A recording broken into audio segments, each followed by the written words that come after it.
together, kick off, eh? Or take off, should I say. Right, I'm Jain. I'm Chief Executive of Liverpool Heart and Chest Hospital, and I've been asked to chair today's workshops and presentations. And I was really pleased to be asked to chair a HR event. Some of you will know I used to do a proper job. I was a Director of HR and Workforce in the years gone by. No comments on how effectiveness or anything like that, please, especially for those of you who know me well. But, you know, it's really weird doing a presentation or a talk underneath the body of a plane as other planes are going off. So hopefully you can hear me. We're on. Let's get into the zone now, as my colleague Katie just told me I needed to get into the zone. Getting into the zone for me is that we're on the cusp of a real change. For many different reasons, we'll follow that through in a second. But firstly, the cusp of change I just wanted to say to you is about the massive change that's going to happen basically over this weekend. We're going to see the old architecture of the NHS move away and the new architecture of the NHS take form and start to deliver, to become real. And many people in this room are affected by those changes. And have worked long and hard to make sure that we continue to deliver great care to our patients and the families that we serve. And I'd like to thank you for that. I'm in a reasonably privileged position being a provider. We've had less turbulence, and I recognise that I've worked with colleagues over the years in those very difficult, turbulent times, and the extraordinary dedication and commitment that you've all had. And thank you for that. But let's move on to the topic of today, and that's about the workforce of the future. And the job that we have in ensuring that we deliver a workforce that's fit for purpose for the needs of the patients that we'll serve in decades to come.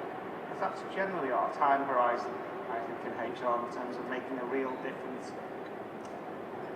We're hearing today not just about thoughts and discussions and ideas about what the workforce of the future could look like, but also about how the HR function, the tasks that we do, enabled by technology, can actually change and develop to ensure that we make a maximum contribution to that development of the NHS workforce.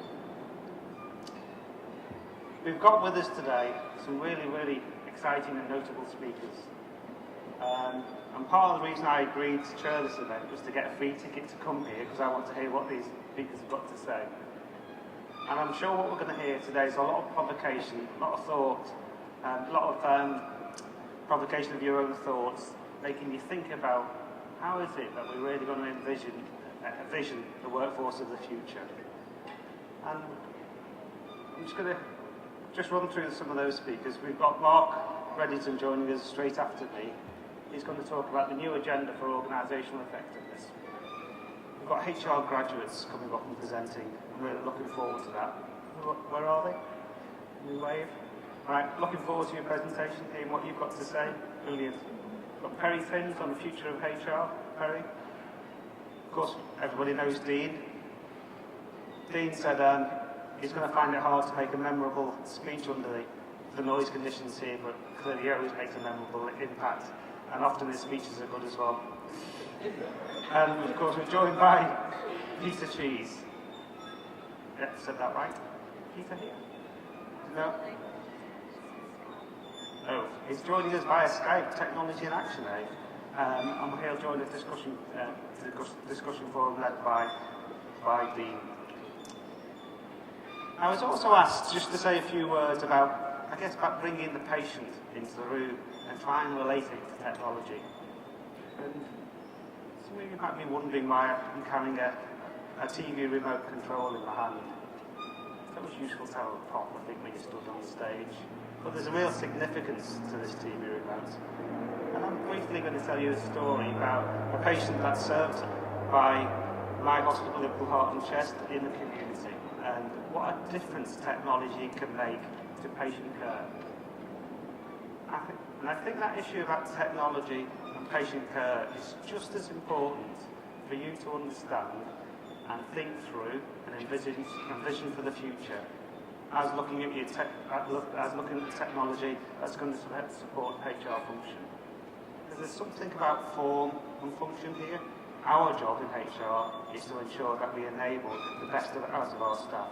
And technology is going to make a huge difference to the way that we deliver care into the future. So what's the story? So this is about a real patient. Of course, I'll change his name. Let's call him Joe. He's got heart failure. And for those of you who don't know, heart failure is a terminal illness. And in essence, what happens is your heart enlarges, it stops pushing the blood around your body as effectively as it needs. The consequence of that is that you get breathless, and fluid builds up in your body and builds up in your lungs, and you feel as though you're drowning. Well, not very pleasant. And of course, it's a terminal illness. So Joe was diagnosed with heart failure about 6 years ago. And the disease progresses, it gets worse. And in the last 4 years, well, prior to June 2011, Joe was hospitalised through A&E roughly every 3 months. So what happens is you start to feel unwell, your body fills up with fluid, you start to feel as though you're drowning, you panic, you call A&E, A&E takes you to A&E, ambulances take you to A&E, you get assessed, you get admitted. And you generally stay in, on average, it's 11 days. But Joe was a particularly difficult patient. He had complex morbidities, and his average length of stay was 4 weeks for every spell. He actually had a spell when he was in hospital for 3 months. He was assessed by our community team, and they brought a new bit of technology into the management of this care. And the relevance of the TV remote was that new bit of technology was the TV remote and the TV. This is telemedicine. And what Joe went into a pilot of our telemedicine process for managing patients. And what telemedicine does for Joe is each morning when he gets up, turns on the TV, a prompt comes in to ask him a series of questions to establish how well he is. How did he feel on the previous day? Did he have a good night's sleep? Does he feel reasonably fit? And he answers those prompts. The TV then tells him to connect himself up to a blood pressure machine and a pulse oximeter and stand on the scales. And that data is dragged into the TV, into our server. And our server does some clever things through an algorithm. And then it talks to Joe to say, Joe, I think your weight's gone up a bit. And weight increasing is a sign of you deteriorating and exacerbation of the heart failure. It then pops some further questions with Joe.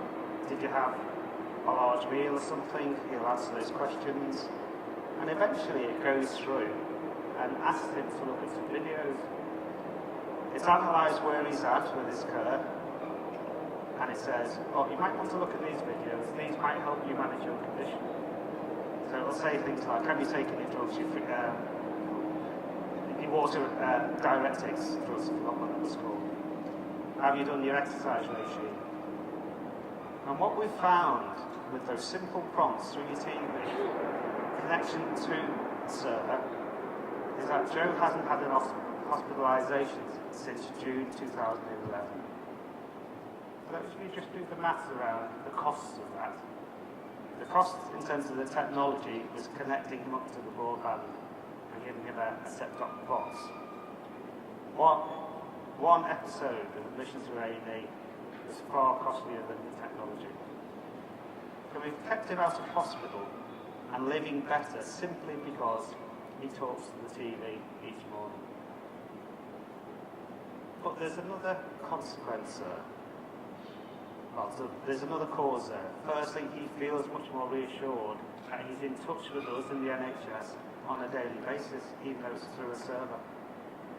He knows that he can send us an email or pick up the phone, and if he feels somewhat uncomfortable, he can have a conversation with one of our staff that keeps him reassured and deals with any feelings of anxiety. the other consequence is the consequence on how staff work. It's a phenomenal change for our staff.